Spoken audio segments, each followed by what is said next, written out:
Good morning.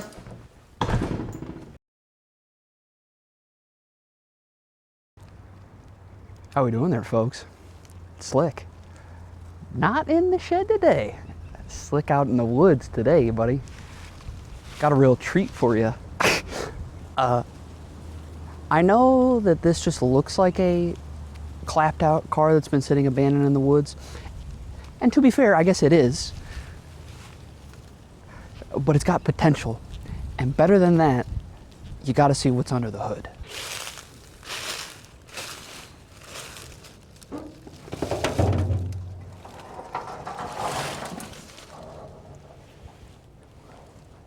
Now that is a classic Ford 302. They are bulletproof 9 times out of 10. And the state that this car is in doesn't really concern me, all considered. I mean, it is so sunken into the ground that it's sitting on the rad support. But don't let that bother you. So I guess the question is, will it run? Well, we'll try. Okay, so a little bit of a background on this car. This is a 1979 Ford Mustang, 3rd generation, notchback Ghia package. Now, for context, the Ghia package derives from when Ford was, in the Mustang 2 era, so this would have been 1974 through 1978. The Mustang 2 was based upon the Ford Pinto platform, so they looked very similar. Ford used the Ghia package as a way to differentiate the Pinto from the Mustang by giving itself a little bit of a luxury type trim package, and that carried on over into the Mustang 3 generation. The significance of Ghia as a company is that it was founded by a Giacinto Ghia as an automobile design and manufacturing company. They design bodies for Alfa Romeo, Chrysler, Ferrari, Fiat. It's now owned as a subsidiary to Ford. And more about the car. Comes with a factory automatic transmission. I believe it's a C4 transmission. I'm looking at the door code. This was sold out of the Davenport, Iowa district office. Paint code is for a medium Vaquero gold. Had at one point factory AC, and of course it came with the factory 5-liter 302 V8 engine. Well, first thing we got to do is even see if this thing is seized or not. Let me just bend these transcode lines out of the way. Out of the way of the fan. Yeah. Ugh.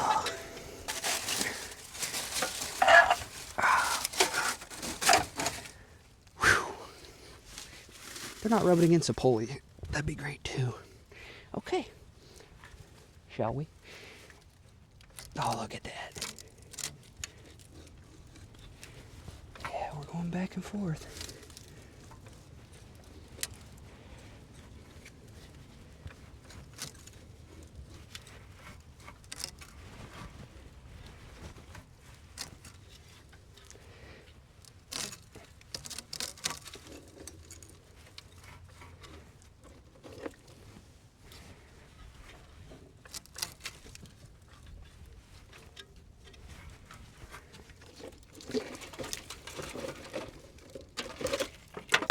Yeah. Oh yeah.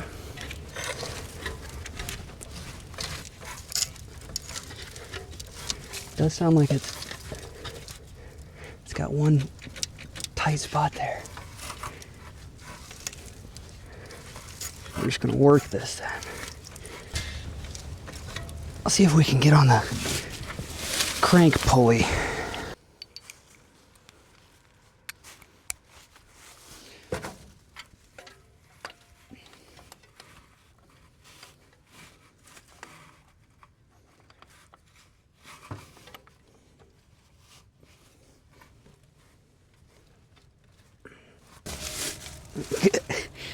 Got a nice conglomerate of extensions.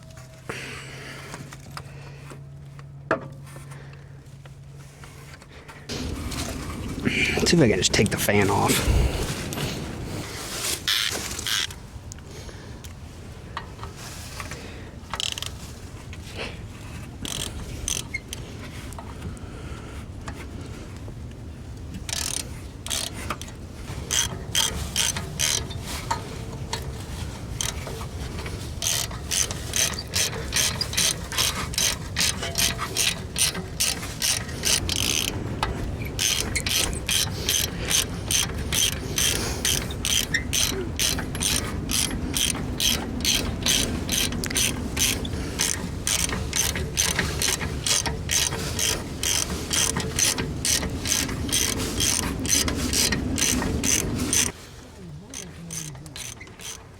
Oh, that battery, yeah. Think that's heavy? Try lifting up the toolbox.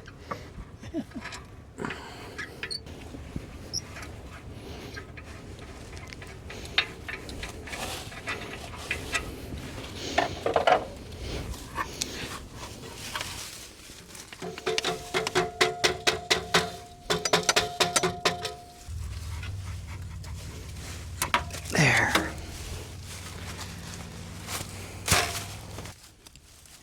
Oh, nice, a brick.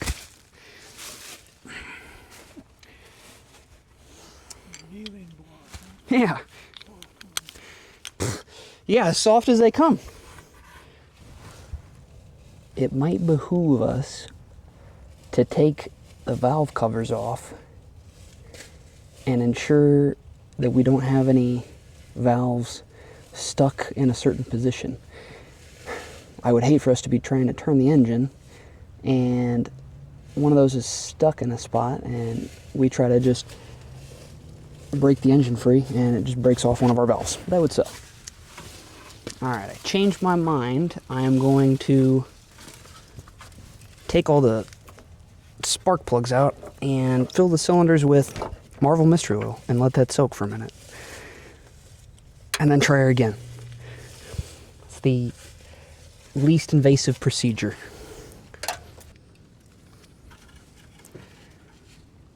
What a weird spot to put a dipstick. I'm not familiar with that. Get out of there. A little tight. Oh, there, could have been worse. Could have been much worse. Whoop! Oh yeah, we're doing great. Getting all this junk out of here. You don't need vacuum lines. Yeah, we'll have to figure that out later. Heater hoses. Oh my goodness.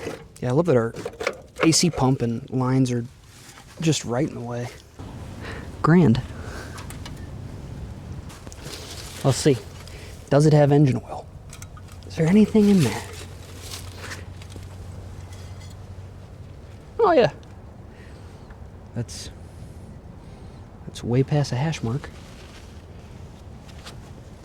Well, then let's get those spark plugs out. Throw some Marvel Mystery Oil down the end of the cylinders.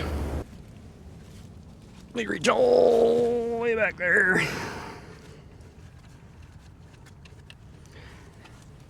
Okay, number 8. Okay, the inside.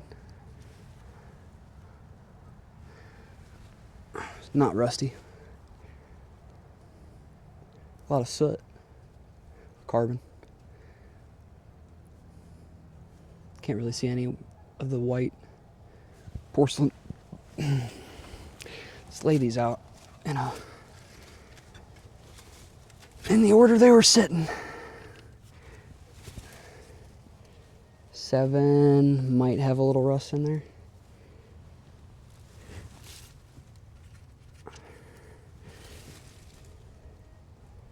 Six looks okay. They're all consistent though.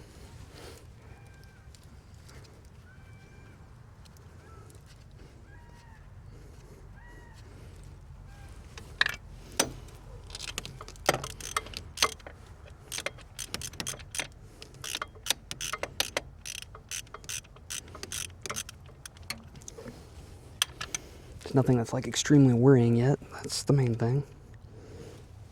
And 5, yeah, much of the same. Let me lay these out on the tailgate.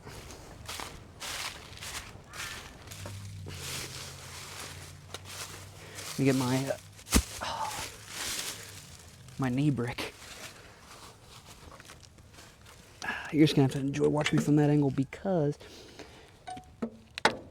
behind me is on a hill. So unless you want to tip over, sit there and like it.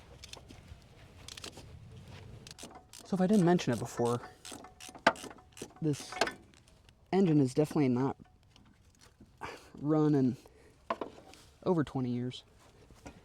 It was drug in here. This has got maybe a little corrosion on it. Not positive. Story is, this is my cousin's, who I think was initially going to give it to his son, and they were maybe going to use it as a project vehicle, or I have no idea what the idea was, but that never ended up happening, and it just sat here, and as you can tell, it has fallen to disrepair and been picked clean by all the, I'm assuming, by all the lovely residents of the neighboring apartment complex. And it may not be them. I am making an assumption here. But that said, we are also out in the middle of the woods and there are no other neighboring homes. So you'd really have to go out of your way to come and pick this car apart.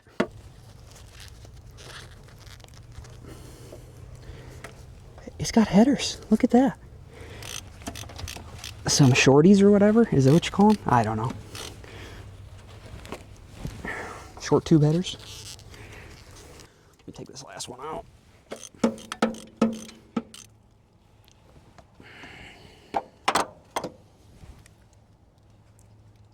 Okay, that one's not ready to come out by hand. Come here.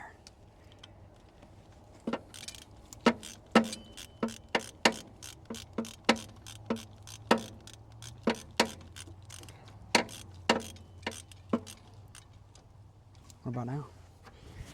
You can come out of there now. Oh, you'll spin by hand, that's good. Okay. This one also not looking terrible either. I don't fully understand. It's great that all these are looking consistent. 4, 3, 2, and 1.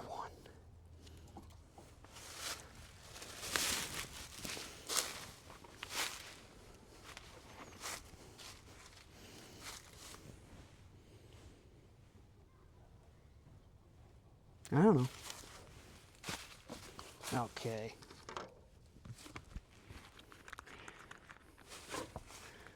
Throw a little bit of the good stuff in there. Into the cylinders. Hopefully lubricate.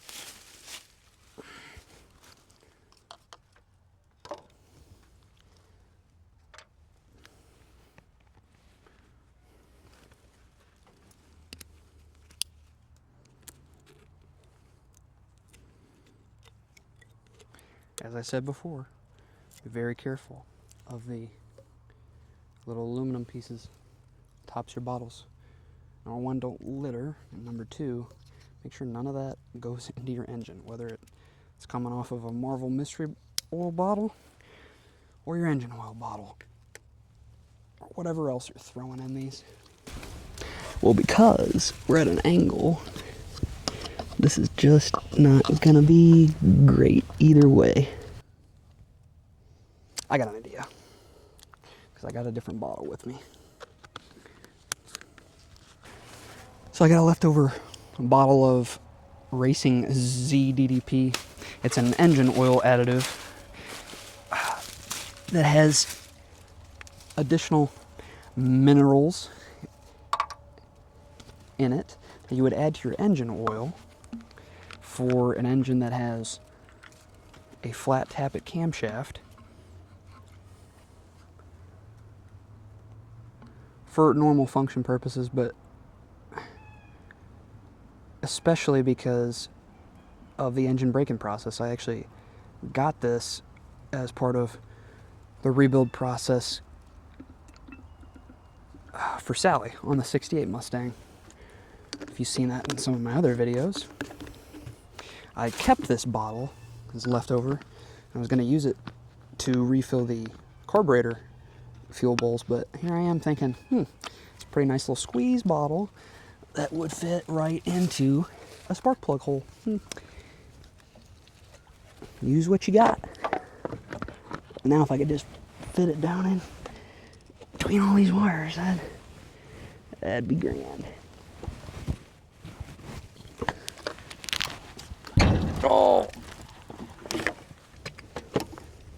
Oh yeah, we got some into that cylinder for sure. Good. One more on this side.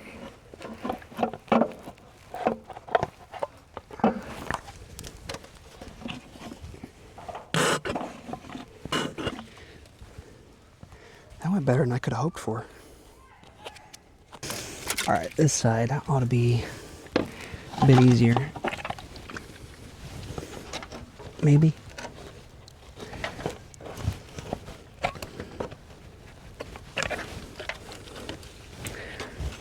One. I spoke too soon. How do I do this one?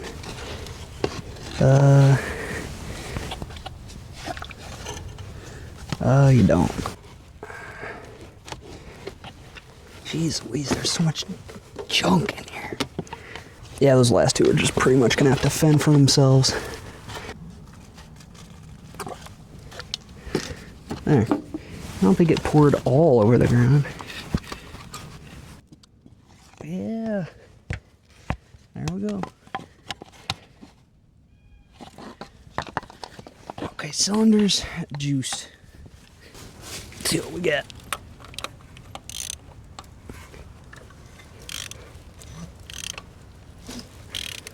Oh, we might have went over it. Oh, yeah. Oh, you hear that? Oh, yeah, we're past it. Cylinders must have just been stuck in that spot. Yep. We're just going to keep going back and forth over that tight spot. Oh, my goodness. No more tight spot. Gander at this. One hand. Marvel Mystery, old buddy. That's amazing. Alright. Well now. Engine is spinning over. Very nice. Okay, next thing. I know this is the red wire, but I promise you this is the engine ground. I have no terminal connector for that, and I'm just gonna go ahead and guess that this one is seized on there. So I did check beforehand. We had one of these at the shed, got another battery too. We snagged that in there, and we'll keep rocking.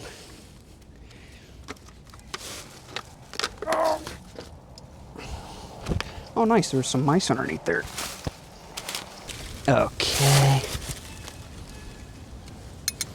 We're in a heck of a spot. There we go.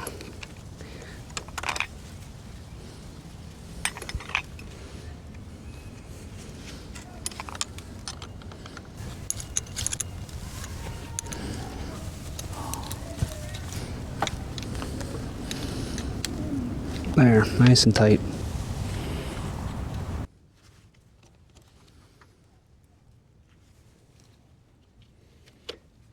I'm guessing jump between this terminal and this terminal.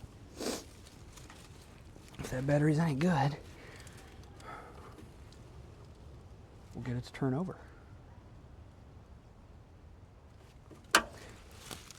Don't know until you try.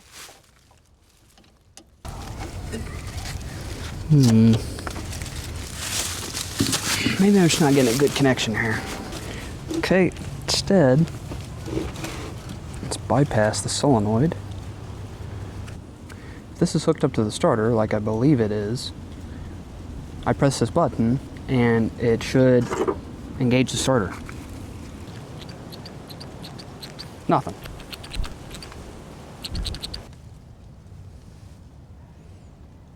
Yeah, we got 12.1 volts.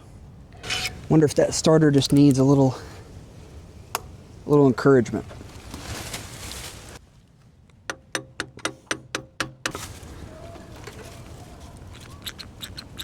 Nothing. This ground could be worse.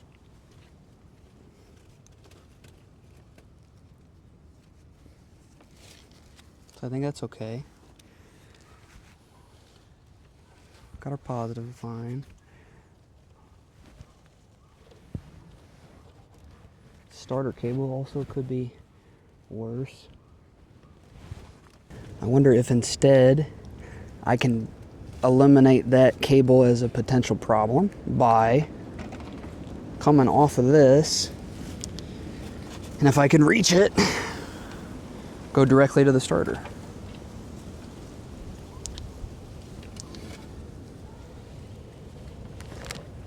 The only problem is that these headers are literally right in the way. Could not be in a worse spot. I'm already this deep into it, why not? Just a couple bolts. Yeah, somebody just didn't put these on very tight at all. I mean, I'm just surprised. Maybe it had a lot of exhaust leaks, I don't know.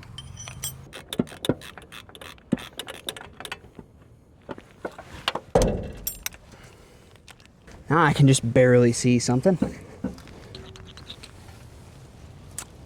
Shame. Alright, well. Not sure how exactly, but we'll come back out here and get this thing jacked up a little bit so that I can get under there, and we'll swap out that starter, see if we can get this thing running. I at least got to be able to take that starter out to connect it directly to 12 volts to see if it's spinning or not. I mean, it should be now, and maybe it just needs a little bit more coaxing, but I need to be able to get this thing up off the ground so that I can actually release that starter and give it a little bit more TLC.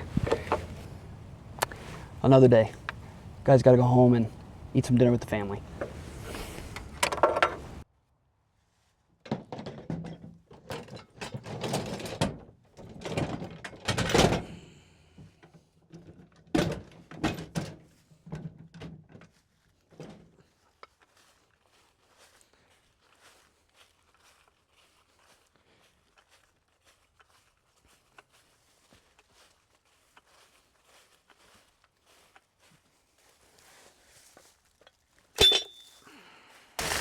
I don't know if I remember to grab my jack stands.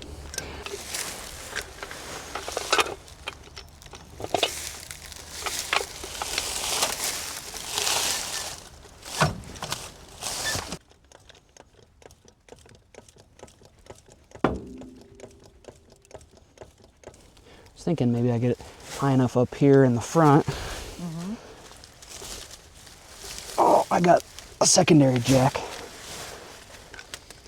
that I can actually put underneath there. Get it up a little bit and just kind of walk it up.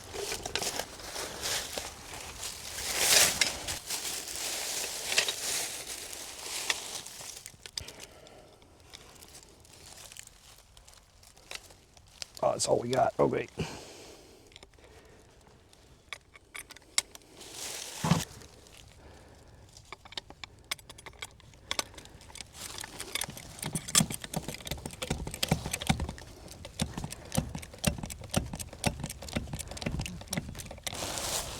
Might be able to slide this under there now, if that jack will hold. We'll see.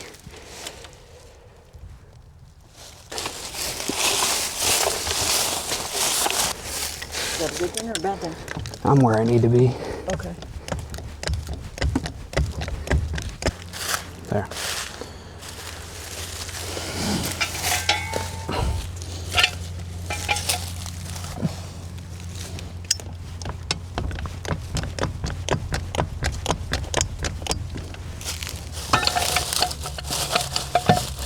I have no idea how well that'll hold. We'll see. If it sinks into the ground. Yeah. Yeah, but that's why you brought the brick, right? Well, to put that on top, man. Yeah. Try that.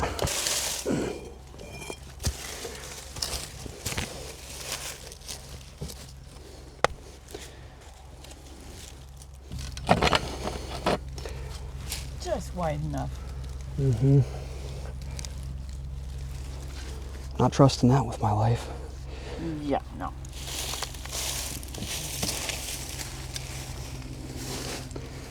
That is working better though. That's nice. There's something.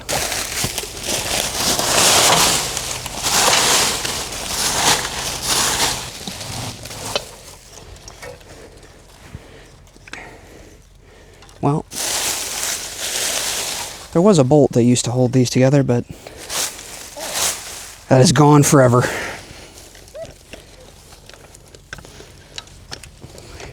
It's all right, who needs it?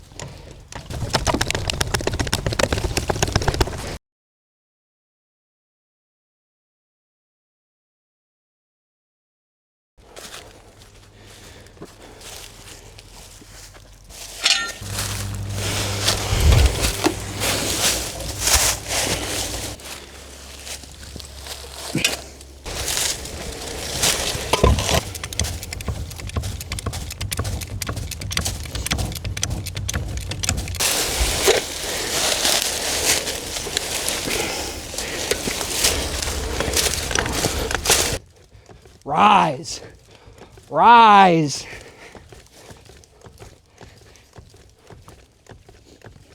Wake up! Got her evened out. Heck yeah, I did. Let's throw another jack stand under there. Wow. It's not mine. Hey, that's a testament to Irwin Tools right there. How long's that been sitting out here? All right.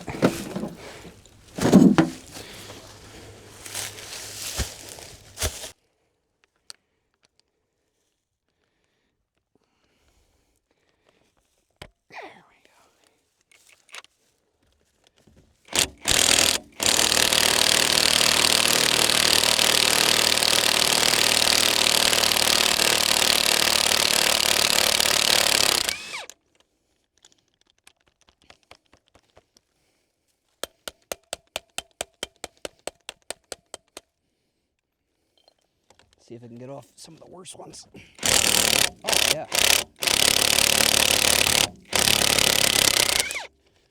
This one come off easier.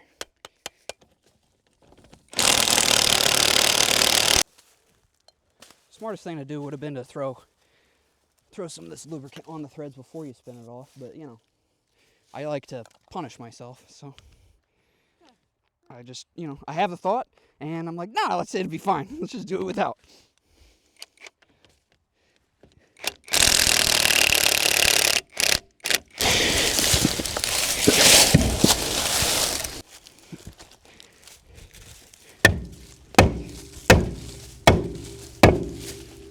Oh, whoa, okay. Looking on the bright side. Yeah. Got to. Always got to do that. You just got to coax it. Coax it, okay. Persuade. You have an interesting definition of that, honey. Okay.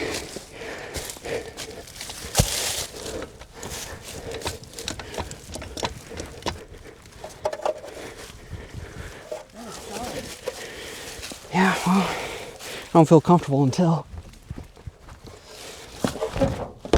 see if we can get a starter out of here real quick. And then, hopefully, that's the issue. Either fix it or bring back the 68s, put it in there,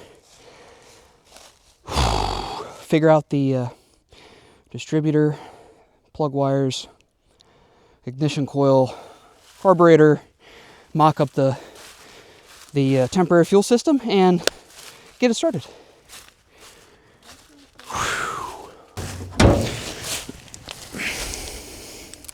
Parts just aren't cheap, you know what? Okay. There's one, and the other one's up. I don't know how easy that's going to be to get to. Well, here's the problem, is that even if I do get that unbolted,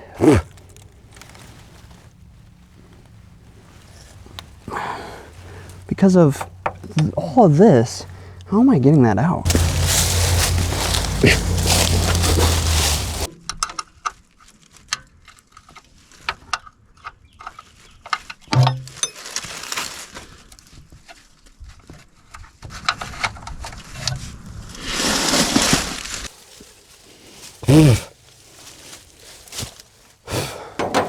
Got one. I don't know if the other one would be better access from up here because I literally can't see it from there. It would be better if this exhaust pipe was out of the way. Can we do that? Oh yeah, it's a 5/8.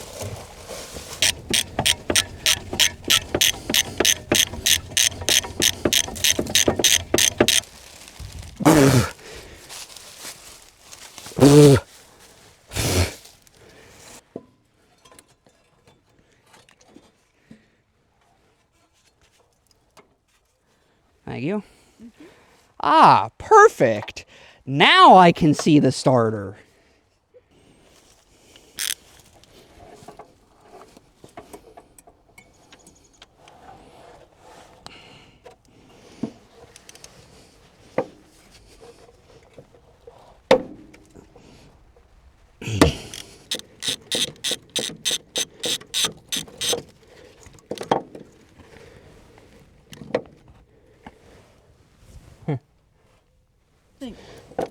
Likewise.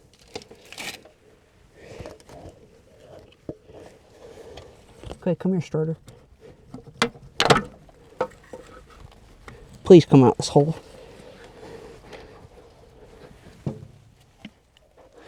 Congratulations, honey. Appreciate it. See how this part's all nice and shiny? Yes. That was the part that was protected. Okay. Now you're going to take that back to the shop? Yeah, we'll connect it up to 12 volts and see if she'll come back around. And if she doesn't immediately, we'll give her tap, tap, tap, tap, tap. See if that does it. Okay. Well, that's enough for one day. All right. Start back at it tomorrow. Okay. All right. Well, good morning, folks. Slick. Back in the shed just for the start of the day. So it is now day 3, period 3, if you want to call it that, because I never get a full day to actually work on projects between having the kids and still working full time. You do the best you can with what you got, though, right?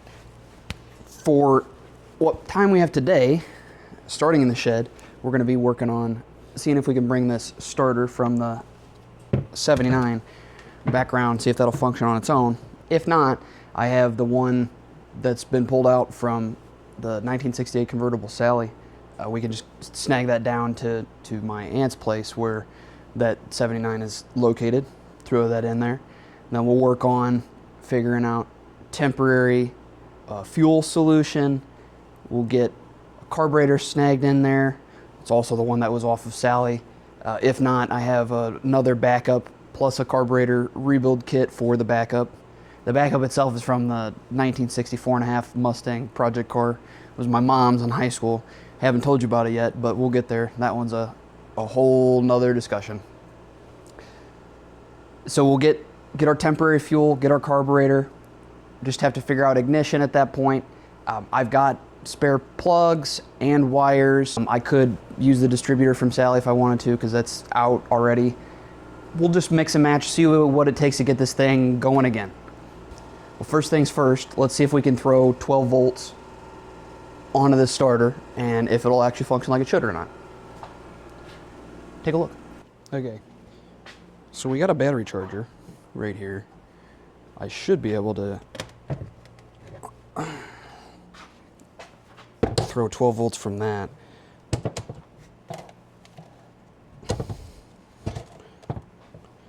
To the starter to see what's going on here.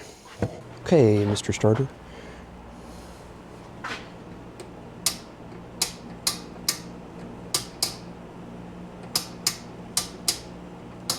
Nothing. I don't see it moving at all. Let's try it this way instead.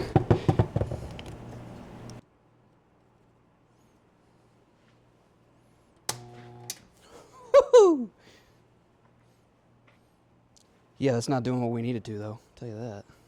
Okay, we have reset and are trying again because I don't know that the 10 amps that's coming off of that 12 volt setting is necessarily what I want. I just want whatever this starter is going to draw from a 12 volt. So you connect up your positive cable to the starter.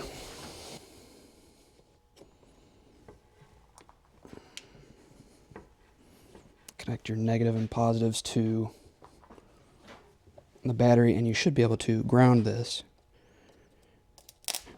and have it do something. But considering it's doing nothing but sparking, means that this starter is bad. However, notice we have another starter over here. This is the one that I pulled out of Sally. This is a known good starter. So let's try the same procedure, and you should see this one function. This one is just no longer good. Okay, should be able to ground it out here right on the case.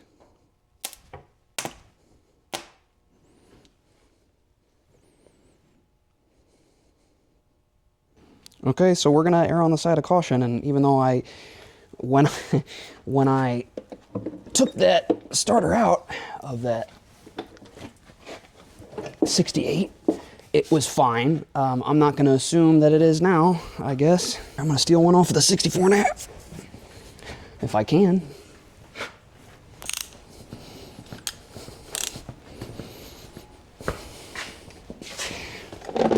Come with me.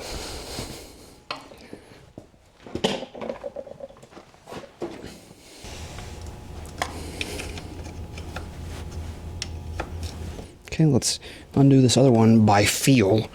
Yeah, there's no way you're seeing that. I would show you if I could, but it's down there, man. Imagine this is the only starter that I have right now that'll actually work is the one off the car that has been sitting and has not run in longer than I've been alive. I did it one piece at a time, and it didn't cost me a dime. I know it seems like it's taken forever for me to get this bolt out, and that's because it is. Sure enough, man. Okay, let's disconnect it here. Get off. Let go. Okay, well... Well, there's still enough to grab onto to just make sure that I'm not doing something wrong, so whatever. Watch it work.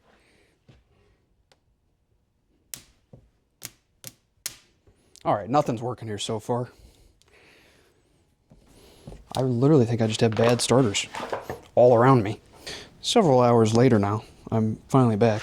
Had to cross the river to go get a replacement starter since, you know, literally every single one that's here is non-functional. We should see a spark, but it should function.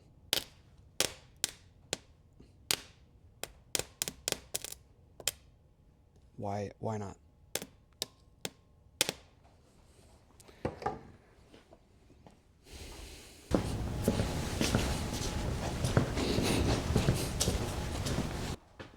Okay, folks, so day or period 4 of working on reviving the 79 Foxbody, I have got a story for you.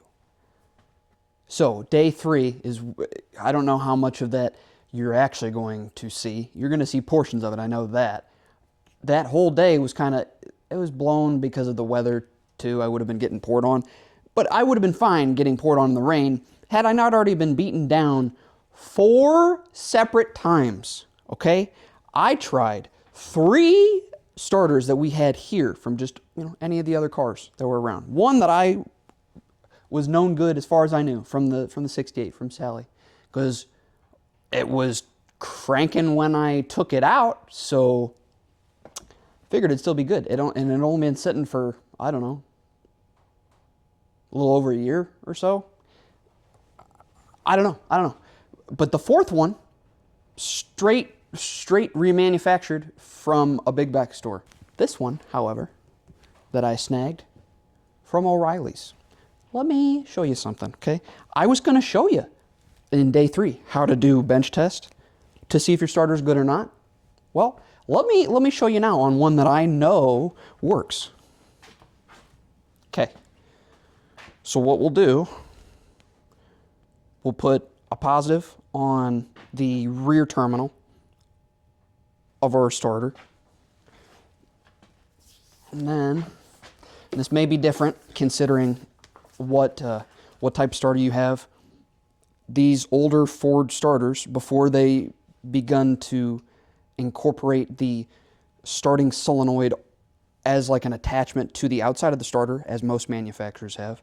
I believe Ford started to do that in like the early to mid 90s. Prior to that, so any of the older Mustangs, F-150s, whatever, anything that used a starter solenoid that was mounted to the front and typically passenger fender of the engine bay, right? And so that meant that the solenoid was not attached to the starter. So you will not see that here. If you did have that type of starter, you would have to, you could just connect, I'm sure, to some point direct to the starter. Otherwise, you'd have to also jump from a contact point on the starter itself to a point on the starter solenoid to get this to function as it should. Besides the point, for this specific starter, hook up one of your positives to that point on the starter itself, and then we will just hook up a 12-volt battery for testing purposes. Make sure that my ground on the other side is touching nothing. Now what you should see, and what we didn't in part of day 3, was you should see this little drive, this gear, pop forward and start to spin, right? Popping forward, it would be to engage the flex plate or flywheel, whatever the case, and then spinning to start turning the engine over. And the way that you test for that is you now take your, what would be the ground, and it would be grounded out through the case. So if I connect my ground lead to the case, you will see it spark because it's making an electrical connection, but you'll also see that power is running through the motor and it should function as I described. One more time.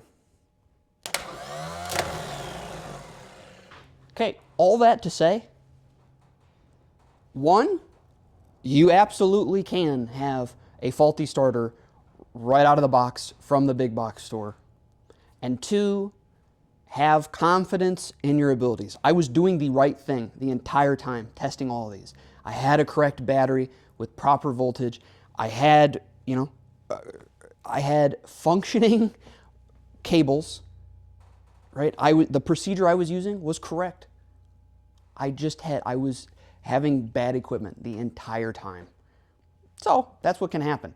And that just goes to show the way that some of these parts function, and that sometimes you strike out, sometimes you hit home runs. It just depends on the day. But the fact that you continue to persevere in the face of adversity, that's what matters, man. And here we are. All right, let's keep going with the rest of the video. Let's get down to the 79 and keep moving.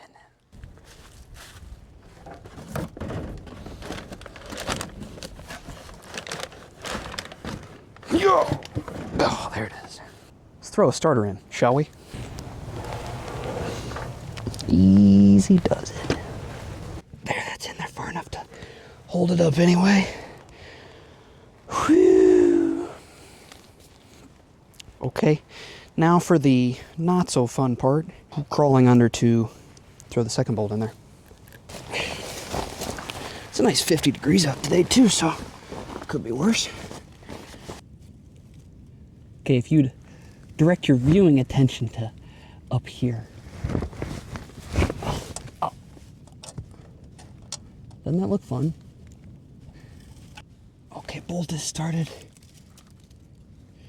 I just need a wrench. There's no way I'm getting a socket on there. I just didn't even remember how I did it last time. Oh.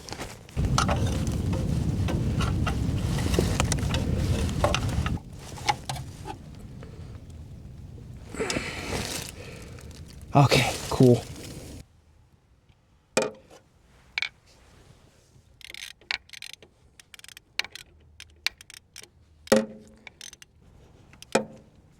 Okay, good and tight. Okay, get on there. Let me tell you what we got here.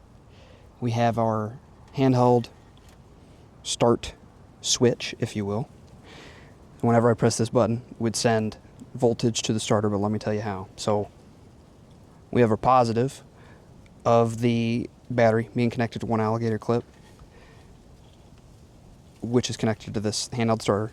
The negative, other end, doesn't really matter, of this is now connected to that contact point on the starter. Remember, the starter is grounded through the block. So when I connect this ground, I will have power to be able to send from the switch and actuate that starter at will. So let's do that quick. See if it bumps over. Good, good, good, good. All right, try it. Not working. Okay. I think I'm going to replace that ground. I think that's part of the issue. So let's do that quick.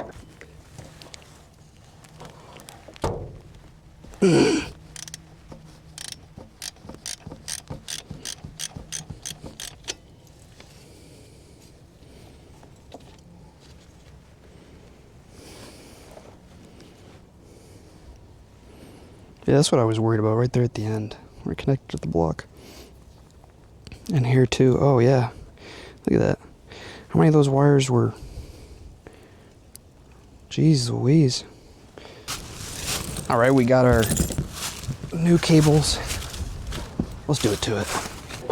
A little bit of sand in action. Right where that is gonna be.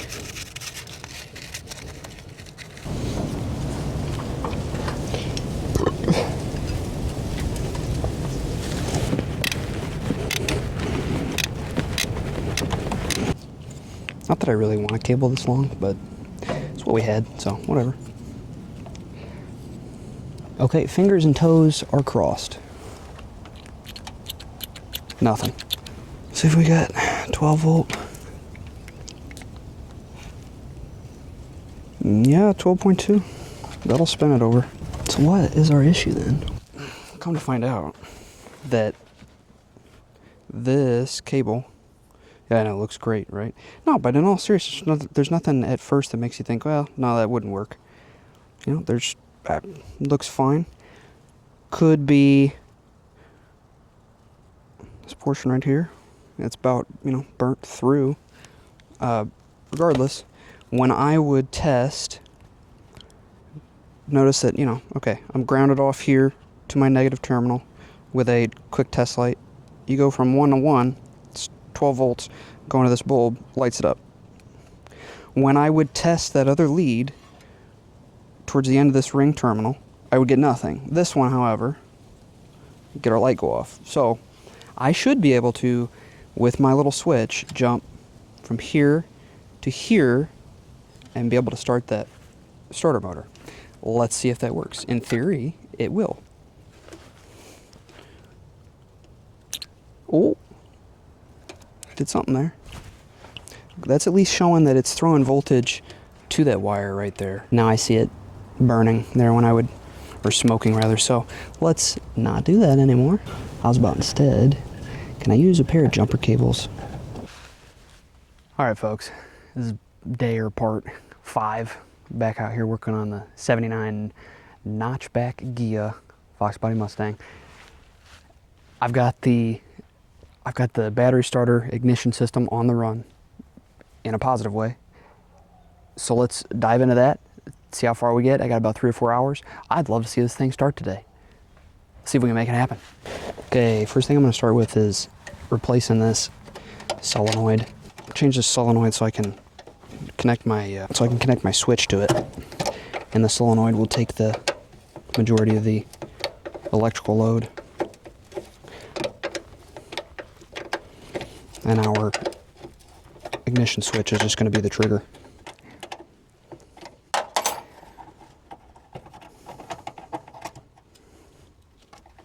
Okay, solenoid's out. Why did they start mounting it sideways like that, and why? It's literally got a post for ignition, but it's whatever. Has to do with the difference in the wiring system, I guess.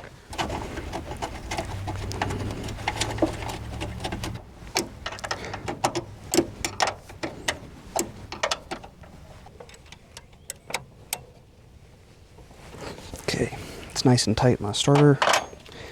Let's connect that cable to our solenoid.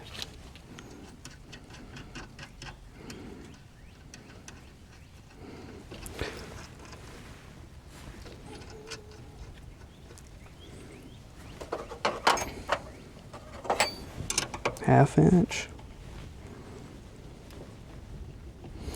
Why are you stuck on there?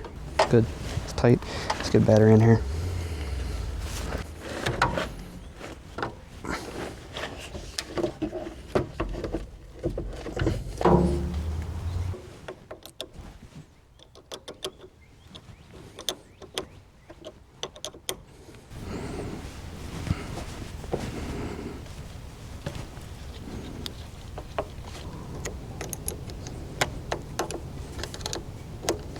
One will have to go here,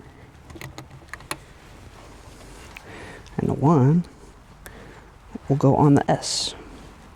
Theoretically, that should work, right? Yeah. Okay, now we're getting somewhere. We have our starter system set up. Now we are ready to send ignition from here to the coil, but let's get to that because the coil in disrepair, distributor in disrepair. I got extras for them though. I got stuff we can swap out. So let's move on from here. Very nice. This is encouraging. Okay, let's first start by cleaning this up a bit and getting that coil out of there. I have a replacement for it, so we'll start there. We'll move it to the distributor right after. It's what looks to be like a. It looks bigger than a half-inch. It looks like a 5/16. Sorry, 9/16 or a 5/8. I'm thinking. Gotta be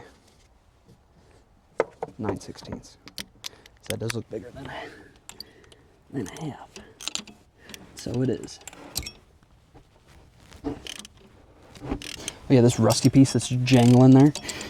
It's the fuel line. Yeah. Well, here's the thing. Rusty, although it may be, I don't know that it's rusted out, so it's usable.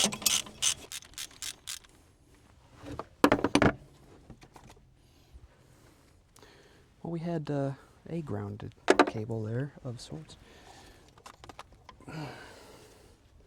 Cool. Old coils. Yeah, I suppose we could potentially still use this. We'd have to test it. And I have to get this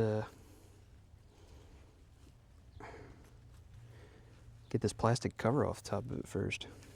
Let me show you something here. So, this is the coil that we took off the car. And this is what the post configuration looks like versus this is the one that I'm going to throw on there. This is one that's from an older Mustang, Not sure that that's significant. Pulled this one off of Sally, actually. Do a quick test here using a multimeter. We're going to test the resistance of the coil to see whether or not it's still good. Now, I've read that a good resistance reading, my multimeter here, on our ohm setting, setting that at 200, a good resistance reading for a functioning coil should be somewhere between the range of, for 4-stroke engine, should be somewhere between the range of 0.5 to 2.5 ohms. So when we test, and it's bidirectional, it doesn't matter which you put where as far as your testers, I'm getting absolutely nothing. Now, it could be because of the corrosion and whatnot on these terminals. I'm thinking that's got something to do with it, the fact that I can't get a single reading, but I'm going to venture to guess this is just no good, right? When, in comparison to when I test our known good coil, it's going to make a fool out of me, but I am telling you, a second ago, I tested this and we got like a 2.4. Well, you're going to have to take my word for it. Worked when I pulled it off the car. Well, that didn't really work out with the starter, did it? But we will see. The fact that we're getting any reading at all is a good sign. So let's throw this in here, wire it up quick. A lot of wiring that I don't know where it goes. Would love to get this out of the way too. Just have some room. Don't know that I have a wrench big enough for that. All right, it's gonna make some people cringe, but it is what it is.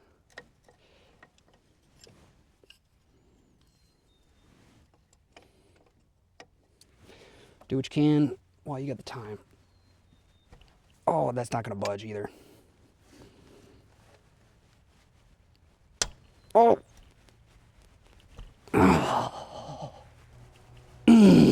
Yeah, we'll just wait till we have the right wrench. How about that? Whew! Yeah, I didn't need to take that line out of there. That's fine. You know, since we don't intend on using it. Oh, and it's all bent up anyway. Yeah. You know what we can do? We can do one of these. There. Who needs it?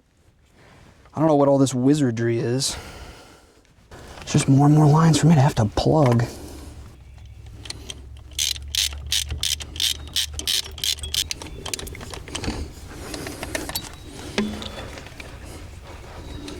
There. Now, let's see if we can get our distributor out of here next. Got this pump and all this junk in the way. It makes it a little bit more difficult to work on, I tell you. Any chance the vacuum advance portion of this just disconnects? Take the cap off. This is one of the magnetic pickup style, I believe. And I would consider using this if it were not for the fact that the wires coming out of it were just snipped off. So, no, not a chance.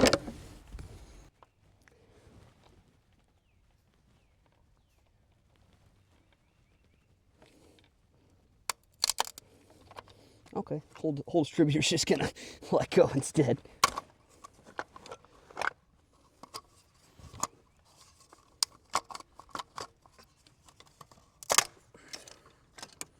Might give us just a little bit more room, enough to get something out. Let's get this out of the way.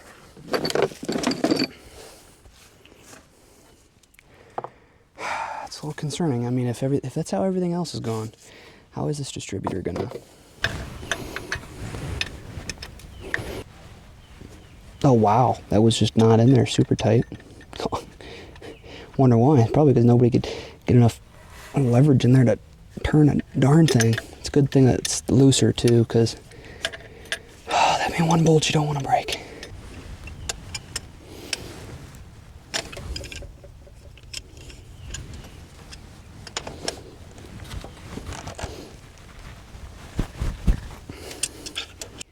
How about, I got an idea.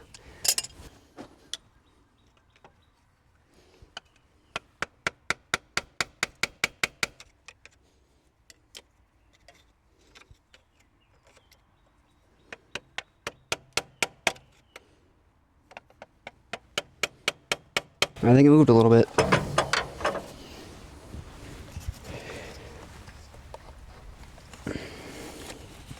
Maybe I'm just being optimistic. See if we can keep moving this back and forth.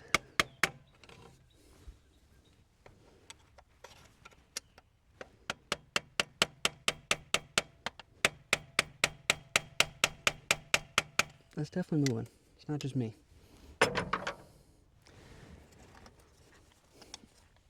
Yeah. And not like a whole bunch of junk falling in the engine. Do what we can. But I don't have a vacuum out here. Coming up.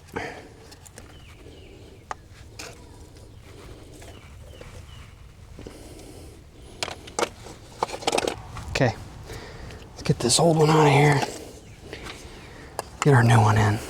Well, new old. Saw what I did with the distributor. I tightened up our connections as well. Went through and for our battery side, provide ignition. Got a ring terminal on one side that I will throw down there. The other side's just a simple clip so that I can quick on and off throw this onto our battery side as needed. If I ever want to stop the engine, all I have to do is simply remove that from the positive of the battery. Okay, first thing that we need to do is spin this engine over until the number one cylinder, which is this one, is up at top dead center, and then we'll throw our distributor in so that we can get it timed to fire. The whole intent is to get this in there in such a way so that we can at least just fire it and run it very briefly. First thing I want to do then is remove the spark plug out of cylinder one. It smells like Marvel. So that I can have my finger over that hole. So that I can have my finger over that hole while I spin this over. And I can feel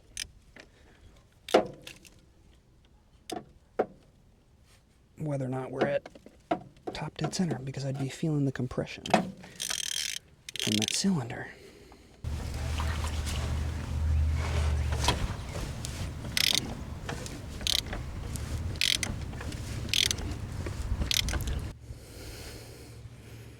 Okay, I can feel that pushing my finger out on the first cylinder.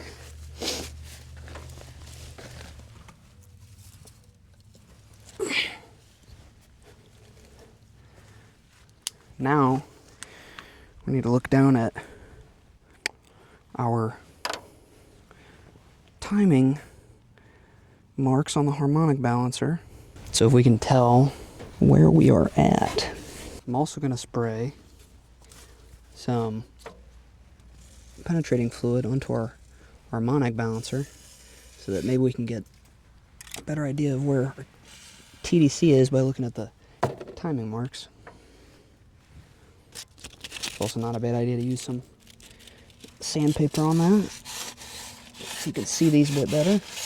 Okay. Let me bring in here so you can see this. Okay, got our light on so you can see this.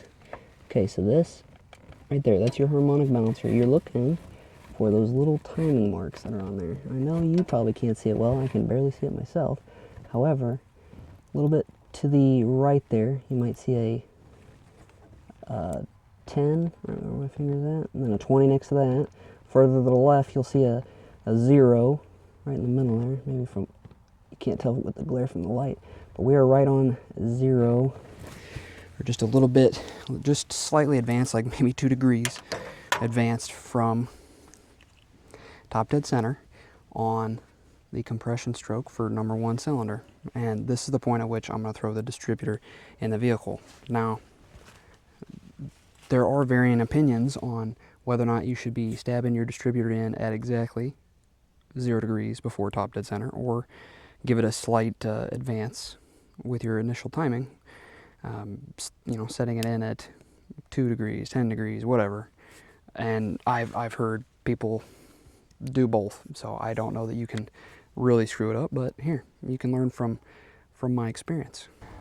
Our distributor is going to sit in the engine like so. Cap can only go on one way, and it'll be like this. It's got our number 1 cylinder marked right here, so if we want it to start to fire, on our number 1 cylinder. And when we put this distributor in, we need to make sure our rotor is pointed this direction. Okay, that rotor is going to want to turn on you a little bit. Remember, we've got a direction we want this to seat, so you just got to work with it a little bit.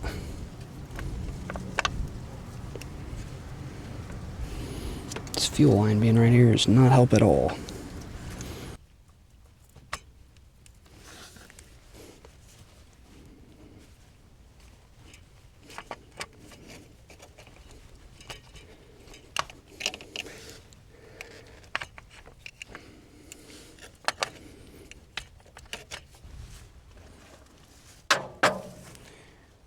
See.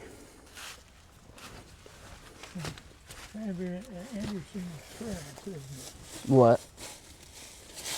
Oh, doing all that? Yeah. You could say that. All right. Now that we got our spark plugs tightened up in there, let's throw our cap on.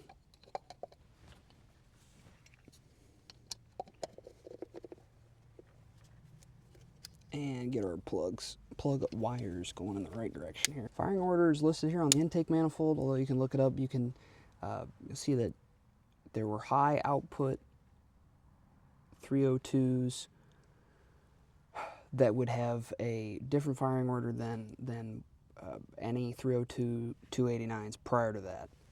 So this one uses the older style. It's right on the manifold. It's 154263778.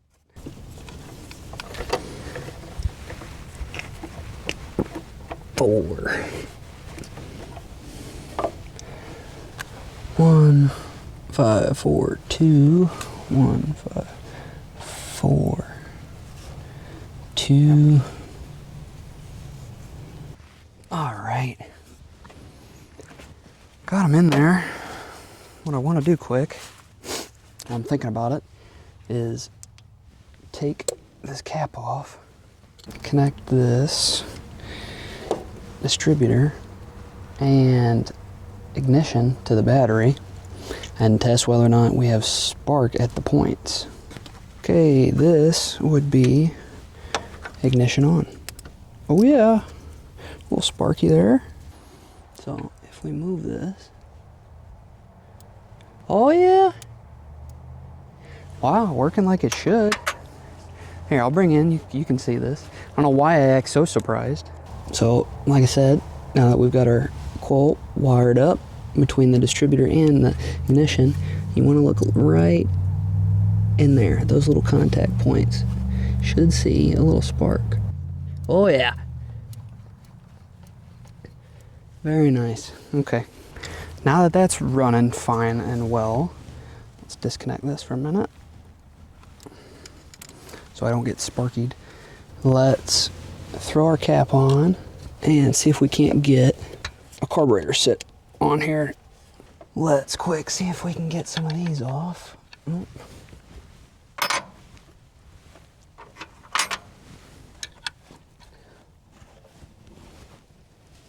That's just spinning the whole stud. Nice. He's just gonna spin all the studs.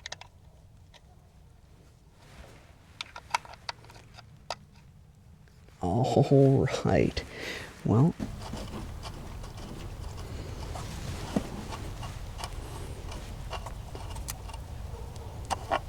a nice vice grip has been getting the job done for me here.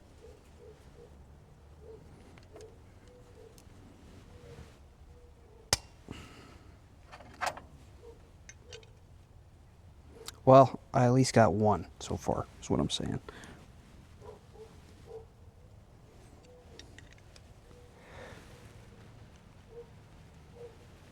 This one's coming.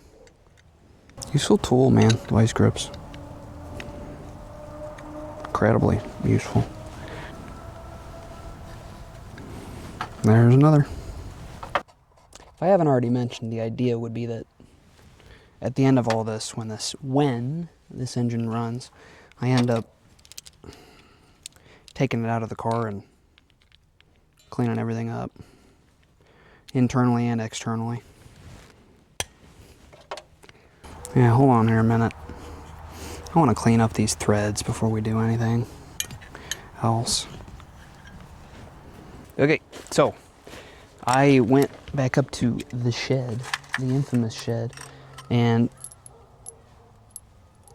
I took our carburetor mounting studs on the bench grinder with the wire wheel, clean them up on both sides first, and then I took a tap and die set and ran the dies down as a thread chaser to clean those up, because as you remember, they were sitting out here exposed, and the exposed part's a fine thread, and there's no way that it was hard enough to get the nuts off of the studs, let alone to be able to, you know, put a carburetor on top of it and then try to thread those down to tighten anything up. Not happening. So went home, cleaned those up, should be good to go down. So next step, let's get all these mounting studs in here and secure, and then we'll throw a carburetor on this, see if she pops off. Not looking to see it, you know, run for an extended period of time, just see if it'll fire and run. Okay, so this is what we're throwing on there. Motorcraft 2150. It's a cheapo that I got off of Amazon. Will serve its purpose though, and pulled this off of the 1968 Sally as well. So I know that it works, and it was tuned.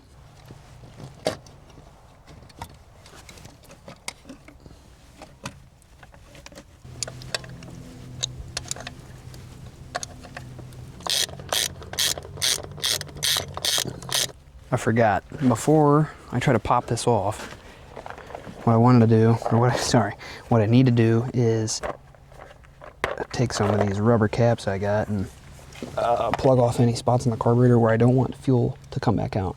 Like fuel inlet, for example, I need to cap that off because I am not going to hook up our fuel line. Same bottle that we use to put Marvel Mist Oil in there.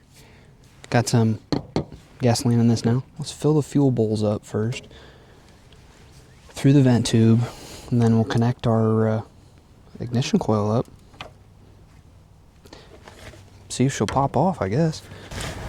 Don't know until you try. Oh yeah, that works great.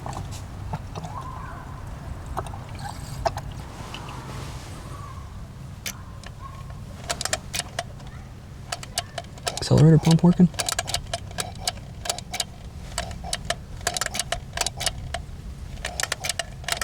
Not yet, it's not. Is it leaking? Doesn't look like it's leaking.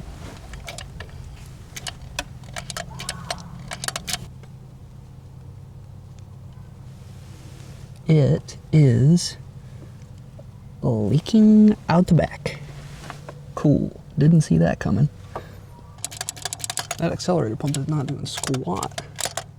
Okay, let's soak up the gasoline, take that off, and let's put the other carburetor I have on there, which may or may not work. All right, I have no idea how well this is gonna work, so we're just gonna run with it and try. I'll scrape off all the old gasket material best I can.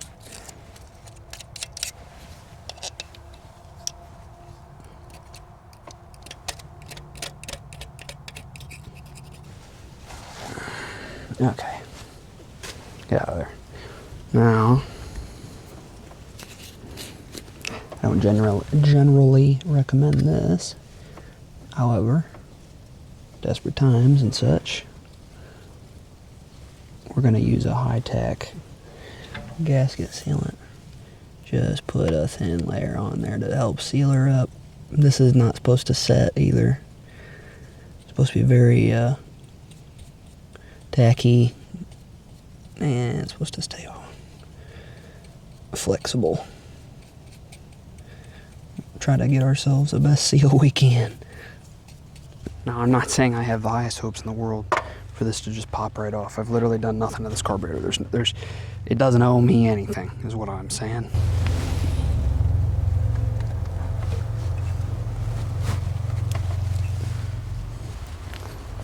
I'm gonna do the same thing to this.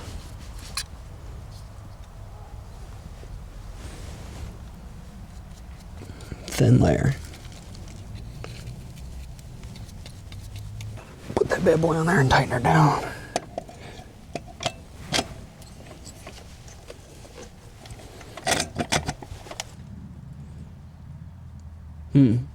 Something I noticed here is that with these studs, our bolts are bottoming out. Since I had to change spacer plate. That may do something. Let's try it. I think because we got that gasket sealant on there, it may not matter. Oh, I gotta plug off this hole. Yep, that'll do. Yeah, there's one port there. Plug that. Let's try it.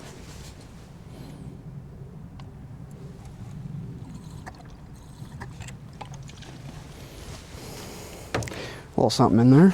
Okay. Ignition. Here goes nothing.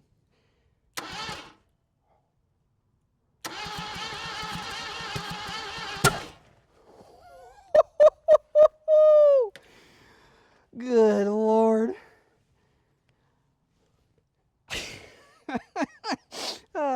Whew. No kidding. Let me throw a screwdriver in there and just hold open that or wrench. Hold that choke open.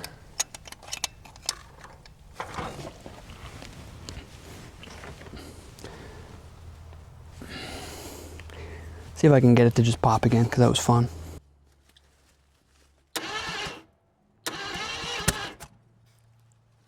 Oh, it wants to.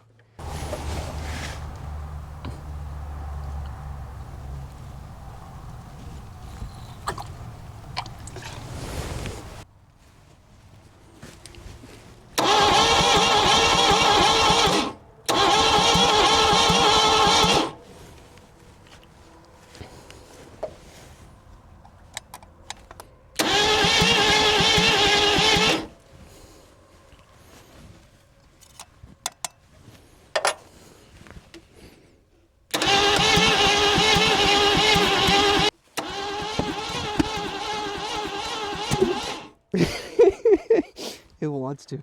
Just doesn't have a working carburetor, that's all. Howdy folks, back in the shed here. I could not, for the life of me, just leave off where we did with the 79. Because, yeah, could it run? Would it have run? Sure. But did it? Well, it popped off a couple times. We can't definitively say that it ran. Well, didn't sit well with me. It just was eating me a little bit. So here we go. I'm going to do a quick carburetor rebuild on our 2150 that was initially leaking, and then see if I got the right spacers and whatnot. We'll go down there, try to throw that on, dial in the timing at the same time, see if I can get it to run for a couple seconds. Just long enough so that we can definitively say, yep, that's running, and not so long as to overheat the engine, because there's literally no cooling system hooked up. So the bar's not super high. I think we can do this. All right, let's get into this. Now, if you want a very detailed, in-depth tutorial on how to rebuild a Motorcraft 2150 carburetor, this is not necessarily the video. This is supposed to be me just doing a quick and dirty. However, good for you that there's a million of these out there as far as the videos go on rebuilding them, so I wouldn't be too concerned.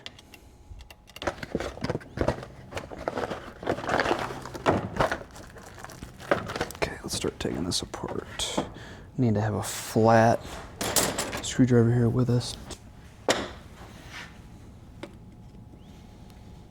mean, you could start anywhere, but don't know that I really want to screw on with the choke mechanism much. I just want to clean the inside of this. I do realize that I had a nice zip tie here. That's why she's not moving. I zip tied this open for testing purposes, I believe.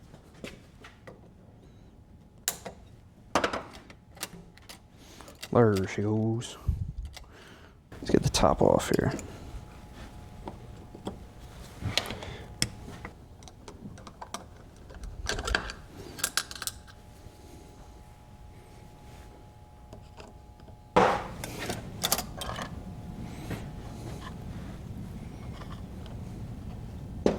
look at this in the light.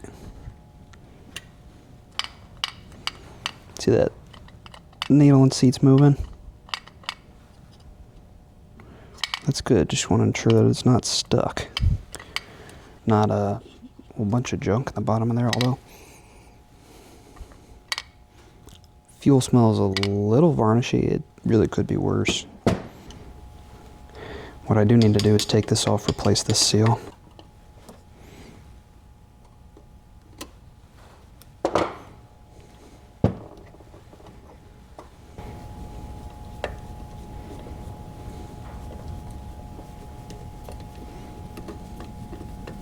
This diaphragm looks okay. Nope, no it doesn't. Look at it. See how it's cracked there? That'll do it.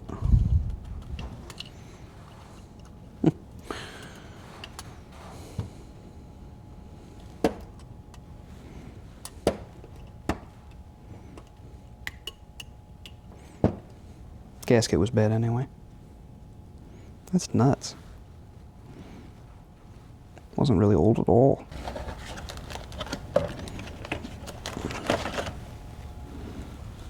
There's our new one. We are only rebuilding what we have to on this.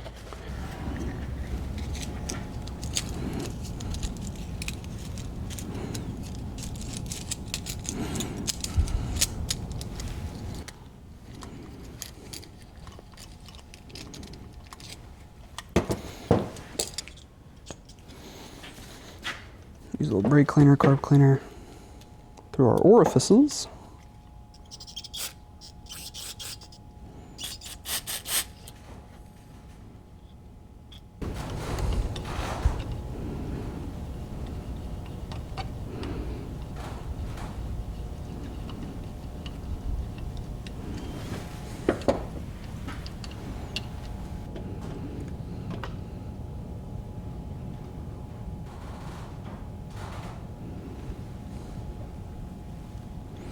Broken gasket there, well, just from taking this off I think, but nevertheless.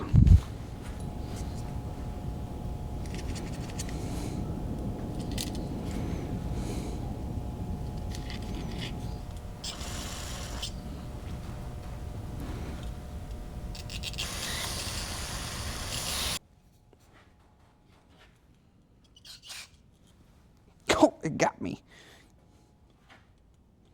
Where's that coming out of?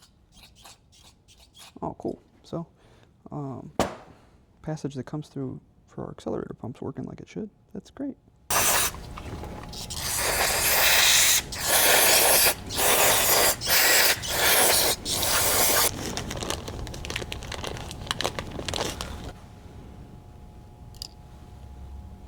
There, that should be at the bottom. And then weight on top. Then would sit our Venturi cluster.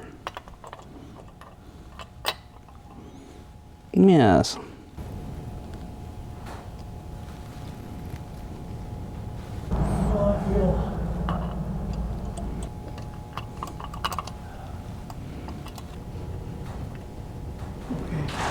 Generally, check.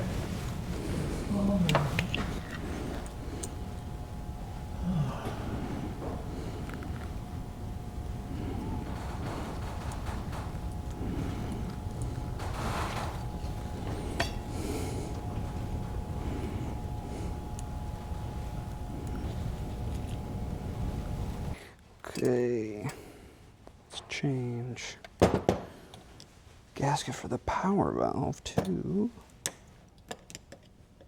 because that was also leaking, and I could just see that it's swollen.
bend on the front leg there that I was breaking the knees out away from under.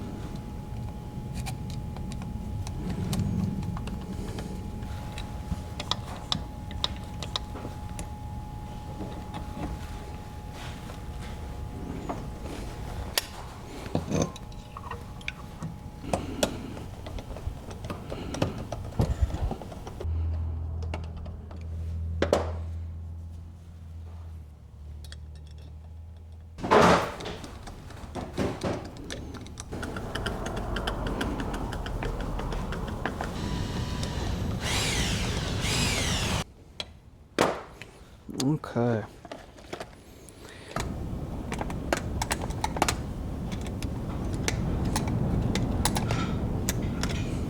Okay. Back down at the car. Let's reset up our wiring system.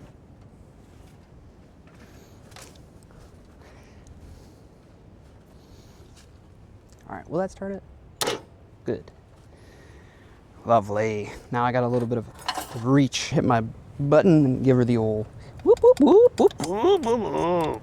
I saw that, come to find out that this wasn't just the plastic spacer. This did have actual gaskets attached to it, and try as I may to get those off, not truly possible. I even used a bench wire wheel, used a drill wire wheel, and just could not get those off for the life of me. So we're just gonna do our best and slap a new gasket on top of it and wish for the best, really, because we do need some type of carb spacer there. Clear.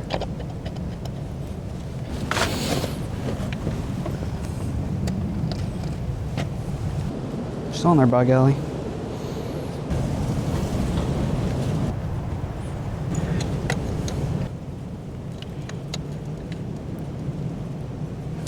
All right. Got some gasoline in here. Got our starter ignition switch hooked up. Let's make sure that's still working. Yes. Okay. That's for ignition. Let's throw a little something in the bowl. Just a little. Let's not go crazy in case it's leaking.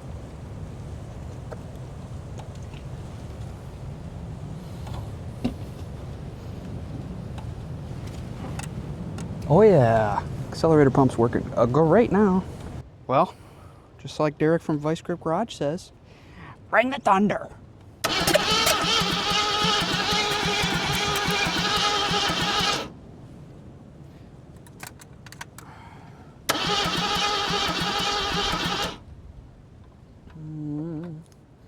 Maybe it just needs a little more. Didn't hardly put much in there. Doesn't look like anything's leaking though, that's good.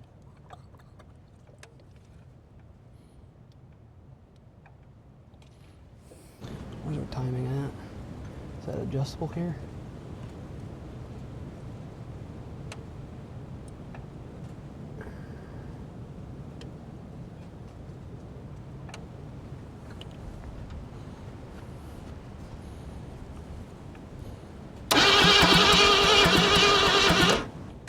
Take the cap off here.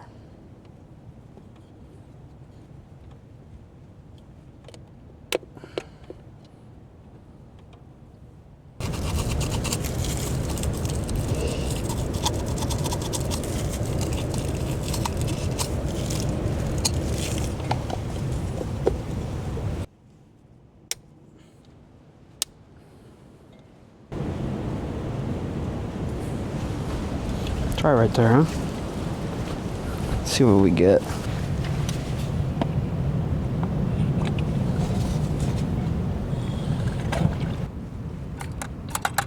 There we go. Got a little something in there now. What do we got?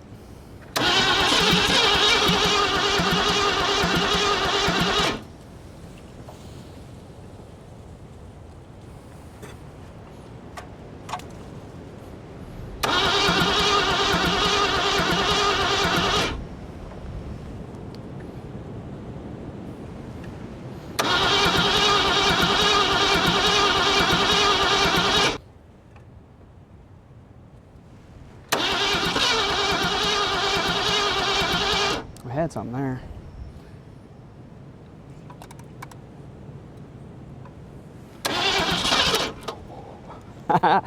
We're almost there. Hold on, let's try to lock that down a little bit, where that timing is.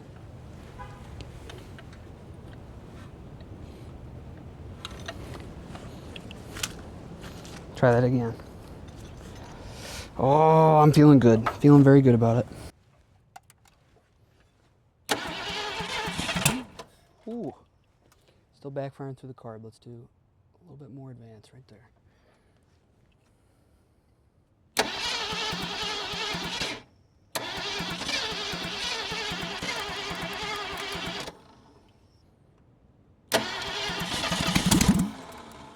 She was going, baby.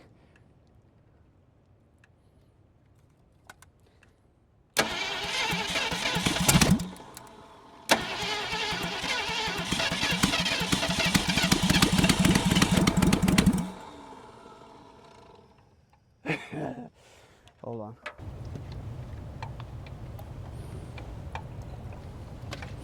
I don't want to push our luck too much, but it makes me very excited.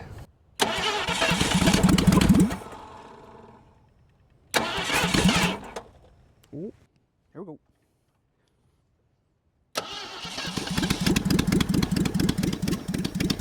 She's gone!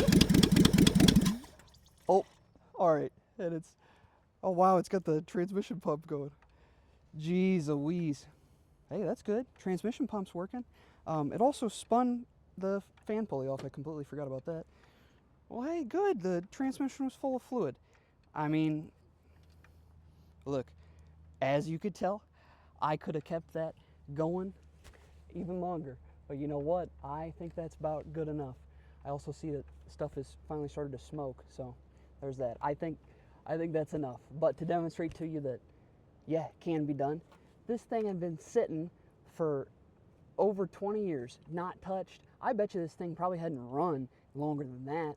It's just been sitting out here, abandoned.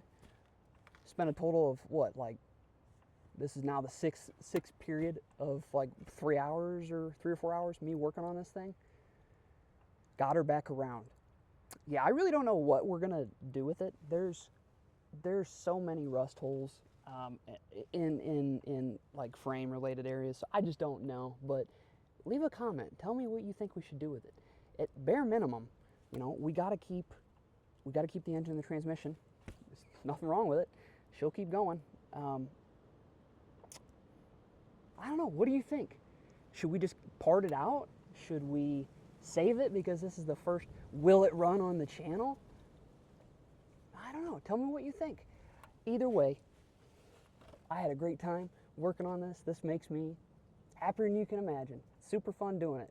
Seeing you being able to bring something back around that hadn't been running darn near my age. That's something wonderful. Anyway, I'm glad that I came back out and gave it another shot to make sure that she would actually run and that you could see it. Did it run well? No, but I could have sat here, fiddled with it a little bit more, got it actually dialed in, but considering we don't have a radiator and it started puking out fluids, this was the best place to stop. Anyway, I hope you enjoyed watching this as much as I enjoyed working on it. More to come. I'd love to do more of these, but I need you to help me grow the channel so that we got some capital to go out and save more of these. So if you would, please give it a like, share, use word of mouth, let somebody know if you liked what you saw. I would be eternally grateful for it. And as always, thank you for watching. Stay tuned for the next one.